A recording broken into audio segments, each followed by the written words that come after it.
ದೀಪಗಳ ಹಬ್ಬ ದೀಪಾವಳಿ ಶಾಂತಿ, ಸಮೃದ್ಧಿ ಹಾಗೂ ಸಂತೋಷವನ್ನು ಸೂಚಿಸುವ ಈ ಹಬ್ಬ ಸಾಮಾನ್ಯವಾಗಿ ಸಂಪತ್ತು, ಸಂತೋಷಕ್ಕೆ ಸಂಬಂಧಿಸಿದ ಹಬ್ಬವಾಗಿದೆ.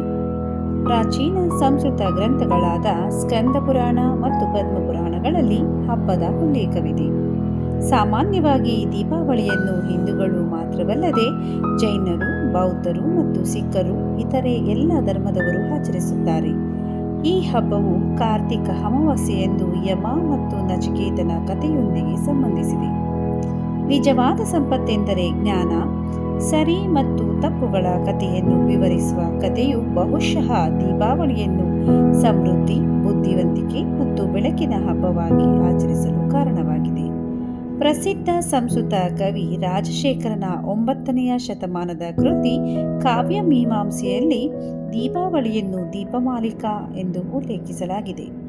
ಅಲ್ಲಿ ಮನೆಗಳನ್ನು ಸ್ವಚ್ಛಗೊಳಿಸುವ ಮತ್ತು ದೀಪಗಳಿಂದ ಬೆಳಗಿಸುವ,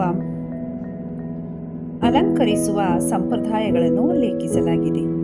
ಇತರೆ ಅನೇಕರಿಗೆ ಹಬ್ಬವು ವಿಭಿನ್ನ ಮಹತ್ವವನ್ನು ಹೊಂದಿದೆ. 14 ವರ್ಷಗಳ ನಂತರ ವನವಾಸದಿಂದ ಭಗವಾನ್ ರಾಮನು ಅಯೋಧ್ಯೆಗೆ ತನ್ನ ಜನರಿಗಾಗಿ ಹಿಂದಿರುಗಿದ ದಿನದ ಸವಿನೆನಪಿಗಾಗಿ ದೀಪಗಳನ್ನು ಹಚ್ಚಿ ದೀಪಾವಳಿಯನ್ನು ಆಚರಿಸಲಾಗುತ್ತದೆ.